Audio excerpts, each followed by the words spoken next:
Welcome students.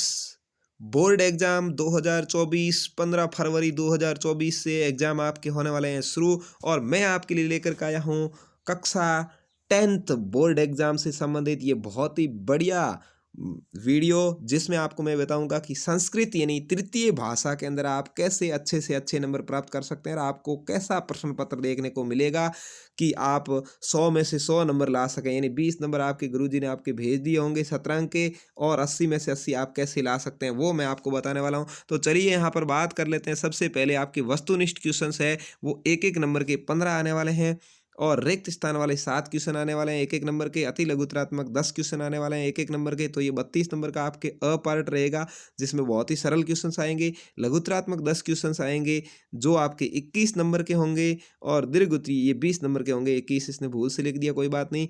और दीर्घ उत्तरीय प्रश्न है ये 4 आएंगे जो 16 नंबर के आपके होंगे, और निबंधात्मक क्वेश्चन 3 आएंगे जो 4-4 नंबर के यानी 12 नंबर के होंगे। तो इस तरह से आपका ये तो पैटर्न रहने वाला है। अब आपके कौन से में से कितने आएंगे देखिए। अपठित बोधांश आपके आएगा यानी अपठित गद्यांश जिसको अपन कहते हैं 8 नंबर का आपके आएगा। रचनात्मक कार्य आपके 15 नंबर के आएंगे।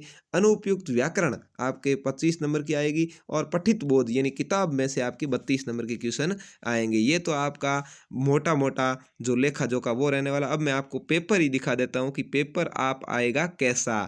चलिए यहाँ पर देख लेते हैं कक्षा 10 का ये मॉडल प्रश्न पत्र।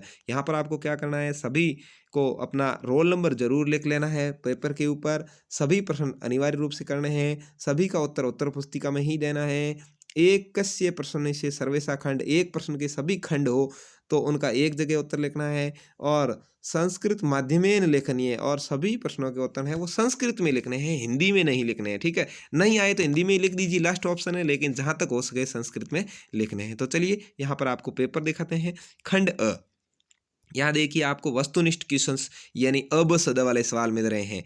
पाषाणी सभ्यता समाविष्टा न स्यात्, पाषाणी सभ्यता में कौन समाविष्ट नहीं है। ठीक है, बुद्धिर बलवती सदा कथा कुत संग्रहिता। तो यहाँ पर इस तरह से आपको मैं आज पेपर दिखा रहा हूँ। इस पेपर का मैं सॉल्यूशन भी अगले वीडियो में करवाऊंगा, लेकिन एक बार आप पेपर देख लीजिए कि पेपर आता कैसा है। ठीक है, यहाँ पर ये आपके 15 क्वेश्चन है वो आ गए हैं ऑब्जेक्ट टाइप अब सद वाले। अब खाली जगह वाले में आपके बहुत ही सिंपल आया। देखिए, निर्देश अनुसार रिक्त स्थान की पूर्ति करनी है। सा खाली जगह मधुर फलम खादती कौन, बालक धन टाप है तो क्या हो जाएगा, बाल का हो जाएगा। ठीक है, ये आपको मैं पूरा सॉल्यूशन करवाऊंगा। अभी मैं एक बार आपको बता रहा हूँ कि उत्तर इसमें से ही है। ठीक है, जन धन तल है तत्र अस्ति तो क्या है, जनता हो जाएगा। शिशु पतति तो क्या हो जाएगा, धावती ही हो जाएगा। ठीक है, धावती ही पतति ही। ठीक है ना, दौड़ते हुए गिर गया। इस तरह से आपको इनमें से ही उत्तर है वो यहाँ पर देने हैं। ये 7 नंबर के आपके हो जाएंगे। उसके बाद में आएगा अधोलिखित गद्यांश पठित्वा एतद आधारित प्रश्नानाम उत्तराणि यथा निर्देशम लिखत। इसको आपको पढ़ना है और इसमें इस पर आधारित प्रश्नों के उत्तर आपको लिखने हैं। यहाँ पर इसको अच्छे से पढ़िए और यहाँ इन प्रश्नों का उत्तर दीजिए। क्या है, भारते सर्वत्र का अस्ति मंत्रोच्चार से कसा भाषायां जना कुर्वन्ति, मंत्रोच्चारण कौन सी भाषा में लोग करते हैं, संस्कृत में करते हैं। वयम एक ही एक किम गायामः, तो ऊपर उसका उत्तर आया हुआ है भारतीय संस्कृति कुत्र निहितः। ठीक है, और इनका पूर्ण वाक्य में उत्तर देना है। भारतीय संस्कृति मूल मंत्र क, भारतस्य सर्वासा भाषाणां जननी का अस्ति संस्कृत, भारते कस्य स मधुरा भाषा प्रभाति। ठीक है, तो ये सारे ही इसमें से 80 गद्यांश से समुचित शीर्षक लिखा है। ठीक है, भाषिक कार्य भी इसमें से आपको करना है। ये क्वेश्चंस आ गए। और अधोलिखित संख्यावाची को संस्कृत शब्द लिखत। यहाँ पर आपके जो 125 है इसको संस्कृत में क्या कहते हैं वो लिखना है, 328 को संस्कृत में क्या कहते हैं वो लिखना है। इसके बाद अब आ जाएगा खंड ब। इसका आंसर मैं आपको अगले वीडियो में बताऊंगा, तो निश्चिंत रहें। चैनल को सब्सक्राइब करके बेल आइकन दबा दें, जिससे कि आपको अगले वीडियो में इसके उत्तर मिल जाएंगे। खंड ब के अंदर देखिए यहाँ पर कमलेन पत्र लिखती रेखांकित पद में विभक्ति और कारण लिखना है। ठीक है, कमलेन में विभक्ति कौन सी है, वाक्य का संशोधन करना है। पित्रेण सह पुत्र नगरम अगच्छत, तो सह के योग में द्वितीय विभक्ति होती है, तो इसको आपने पुत्रेण पित्रेण नहीं करके क्या करना है वो लिखना है। ठीक है, अपि कुशलम महाराजस्य रेखांकित पदे प्रश्न निर्माण करना है।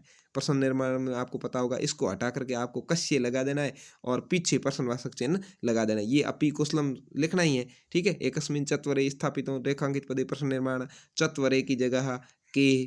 ठीक है, इस तरह से आपको प्रश्न निर्माण करना है। ये 2-2 नंबर की क्वेश्चन है। 8वां है अधोलिखित श्लोकस्य हिंदी भाषायां सप्रसंग भावार्थ लिखन, कौन से पार्ट में से लिया गया है और लेखक कौन है और इसका भावार्थ लिखना है। ठीक है, 9वें में है अधोलिखित श्लोकस्य अन्वय मंजूषात पदानि चित्वा पूर्यतः, आपको इसका अन्वय करना है। ठीक है, अन्वय के आधार पर आपको इनको भरना है। ठीक है, यहाँ पर ये आपके उत्तर दिए हुए हैं, इनमें से ही आपको यहाँ पर लिखना है कि किंचित के साथ में क्या आएगा, नास्ति से पहले क्या आएगा, विरह से पहले क्या आएगा, बार्षि वहने से पहले क्या आएगा। ठीक है, सरल सवाल आएंगे संस्कृत में। सौ पाठ्य पुस्तका श्लोक द्वयम लिखत यदि अस्मिन प्रश्न पत्रे न स्यात्। इस प्रश्न पत्र में नहीं है ऐसे 2 श्लोक आपको लिखने हैं। ठीक है, तो संस्कृत को समझना सीख जाएंगे ना आप तो उत्तर आसानी से लिख देंगे। कोई 2 श्लोक आपको अपनी पाठ्य पुस्तक में से लिखने जो इस पेपर में नहीं आए हो आसानी से। ये आपके बहुत ही आसान सवाल है, 2 नंबर का है, ये 2 नंबर आप पक्के कर सकते हैं। विचित्र साक्षी इति पाठ सारम हिंदी भाषा है, विचित्र साक्षी पाठ का सार हिंदी भाषा में आपको लिखना है। ठीक है, अब पर्याय मेल पदम मेल्य इनको मिलाना है। सलीलम क्या है, वनम क्या है, तो वनम कानन हो जाएगा, सुता पुत्री हो जाएगा। ठीक है, सलीलम जलम हो जाएगा, दसने दंते हो जाएगा। इस तरह से आपको मिलाना है। 13वां है मंजूषायाम प्रदत्ते प्रयुक्ते अवयव पदे वाक्यानि पूर्यते। ये जो दिए हुए हैं इनमें से इन वाक्यों की पूर्ति करनी है। एक वाक्य नीचे की तरफ दिया होगा, 3 ही है, अच्छा 3 की पूर्ति करनी है। अब है खंड स आ जाएगा। खंड स के अंदर देखिए 14वां क्वेश्चन, अधोलिखित गद्यांश पठित्वा एतद आधारित प्रश्नानाम उत्तराणि नेथा। इसको पढ़ना है और वही वापस इसके उत्तर देने हैं। ठीक है, यहाँ पर इनके उत्तर आपको इसमें से छांट के देने हैं। अथवा में भी आया है, इसको पढ़िए और यहाँ पर नीचे जो सवाल दिए उनके उत्तर दे सकते हैं, दोनों में से कोई एक। 15 है अधोलिखित श्लोकम पठित्वा एतद आधारित प्रश्नानाम उत्तराणि। इस श्लोक को पढ़ना है, इसके आधार पर ये जो सवाल आए हैं उनके उत्तर देना है। ठीक है, इस श्लोक को अच्छे से पढ़िए और इनके उत्तर आपको इसमें से मिल जाएंगे। अथवा में दूसरा ये श्लोक पढ़ सकते हैं आप, अमंत्रं श्रम नास्ति, ये वाला पढ़ लीजिए और इनके उत्तर दे सकते हैं। अब अगला आया 16वां, अपठित अधोलिखित नाट्यांश पठित्वा एतद आधारित प्रश्नानाम उत्तराणि। यहाँ पर आपको इसको पढ़ के इसके उत्तर देने हैं। ठीक है, यहाँ इसको अच्छे से पढ़िए और इसके उत्तर दीजिए। अथवा में भी है, इसको पढ़ करके आप इसके उत्तर दे सकते हैं। 17वां है अधोलिखित वाक्यानि कर्म रहितानि। यहाँ पर यह इसमें है कर्म रहित है, आपको इसको कर्म से करना है, यानी पहले कौन सा आएगा बाद में कौन सा आएगा, इस तरह से इसको सेट करना है।